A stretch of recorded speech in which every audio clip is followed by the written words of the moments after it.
지은이가 한숨을 쉬었어요. 긴 한숨.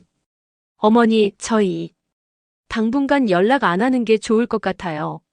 뭐? 제가 되물었어요. 어머니도 힘드실 거고 저희도 힘들어요. 서로를 위해서 잠시 거리를 두는 게 나을 것 같습니다. 거리를 둔다고요? 그게 무슨... 지은아, 내가 뭘 잘못했어? 제가 물었어요. 잘못하신 게 아니에요. 지은이 목소리가 떨렸어요. 어머니도 저도 민수 씨도 다 힘들잖아요. 만날 때마다 서로 상처받고 이러느니 차라리 뭐? 제가 물었죠. 만나지 않는 게 나을 것 같아요. 그 말이 제 심장을 찔렀어요. 은서는 어떻게 돼? 제가 떨리는 목소리로 물었어요. 은서는 제가 잘 키울게요. 어머니 걱정하지 마세요. 걱정하지 말라고요. 제 손주인데, 제가 안고 재우고 밥 먹였던 은서인데.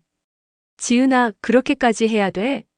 나는 그냥 말문이 막혔어요. 무슨 말을 해야 할지 몰랐어요. 지은이가 조용히 말했어요. 어머니, 죄송해요. 진심으로. 죄송합니다. 뚜뚜뚜. 전화가 끊겼어요. 저는 한참을 그대로 앉아 있었어요. 핸드폰을 손에 쥔 채로. 그리고 울었어요. 소리 없이 눈물만 주르륵 흘렀어요. 그날 밤 잠을 잘 수가 없었어요. 침대에 누워서 천장만 바라봤죠. 당분간 연락 안 하는 게 좋을 것 같아요. 그 말이 계속 귓가에 맴돌았어요.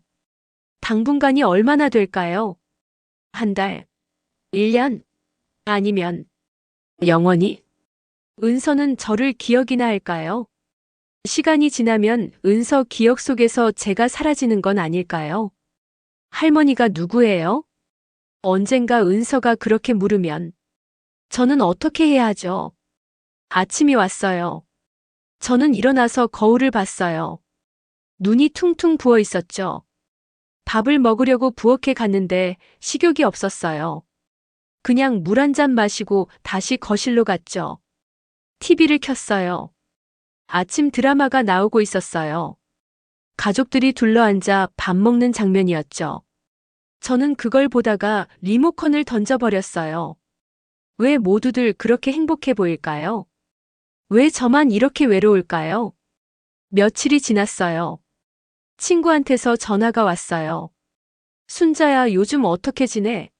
친구가 물었어요. 응, 그냥. 제가 짧게 대답했죠. 목소리가 왜 그래? 무슨 일 있어?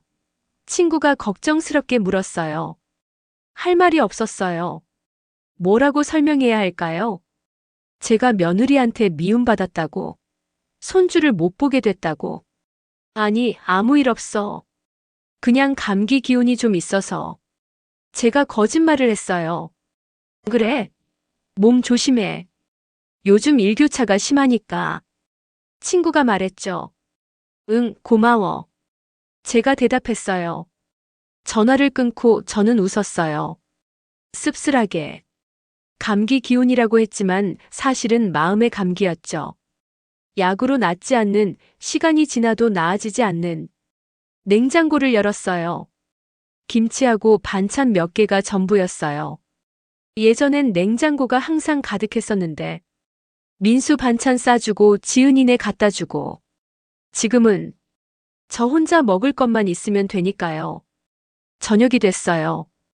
혼자 라면을 끓여 먹었어요. 창밖을 보니 다른 집들은 불이 환하게 켜져 있었어요. 가족들이 모여 저녁을 먹고 있겠죠. 제 집은 조용했어요. 라면 끓는 소리만 보글보글 들렸죠. 라면을 먹다가 문득 생각했어요. 나는 이제 뭘 위해 살아야 하지?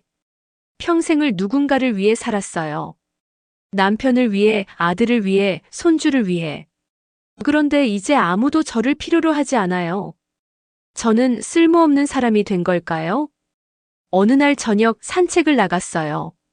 집에만 있으니 답답해서요. 공원을 걷다가 벤치에 앉았어요. 아이들이 놀이터에서 뛰어노는 게 보였죠. 한 아이가 넘어졌어요. 무릎을 다쳤는지 울음을 터뜨렸죠. 엄마가 달려왔어요. 괜찮아, 괜찮아. 엄마가 후해줄게. 그 엄마가 아이를 안아주고 무릎에 입김을 불어줬어요. 아이는 금방 울음을 그쳤죠. 엄마, 나 괜찮아. 다시 놀아도 돼? 아이가 물었어요. 응, 조심해서 놀아. 엄마가 대답했죠. 아이는 다시 뛰어갔어요. 엄마는 멀찍이 서서 지켜봤죠. 아이가 또 넘어질까봐 걱정스러운 눈빛으로. 하지만 뛰어가서 막지는 않았어요. 저는 그 모습을 보면서 가슴이 먹먹해졌어요. 나는 왜 지켜보지 못했을까요? 지은이가 넘어질까봐, 은서가 다칠까봐 제가 먼저 달려가서 막으려고만 했어요. 그들이 스스로 일어날 기회를 주지 않았죠. 그게 사랑이라고 생각했어요. 하지만 진짜 사랑은 지켜봐주는 것일 수도 있겠죠. 넘어지더라도 스스로 일어날 수 있게. 그리고 아플 때만 다가가서 후 불어주는 것. 저는 그걸 몰랐어요. 집에 돌아와서 서랍을 열었어요. 오래된 편지들이 있었어요. 민수가 어렸을 때 쓴 편지들. 엄마 사랑해요. 세상에서 제일 좋아요. 어린 글씨로 삐뚤빼뚤 쓴 편지였어요. 저는 그 편지를 보면서 눈물이 났어요. 그때의 민수는 제가 뭘 해도 좋아했어요. 제 밥이 제일 맛있다고 했고 제품이 제일 따뜻하다고 했죠. 언제부터 달라진 걸까요? 아니, 달라진 게 아니에요. 민수는 자란 거죠. 어른이 된 거고 자기 가정을 이룬 거예요. 변한 건 민수가 아니라 저였어요. 저는 여전히 민수를 어린아이처럼 대했고 지은이도 제 말을 들어야 하는 딸처럼 대했어요. 그들에게도 그들만의 삶이 있는데, 그들만의 방식이 있는데, 저는 그걸 인정하지 못했어요. 핸드폰을 들었어요. 민수한테 전화를 걸까 말까? 손가락이 번호 위에서 맴돌았죠. 하고 싶은 말이 너무 많았어요. 미안해. 내가 잘못했어. 나는 그냥 너희가 좋아서 그랬던 거야. 하지만 전화를 걸 수가 없었어요. 지은이가 당분간 연락하지 말자고 했으니까요.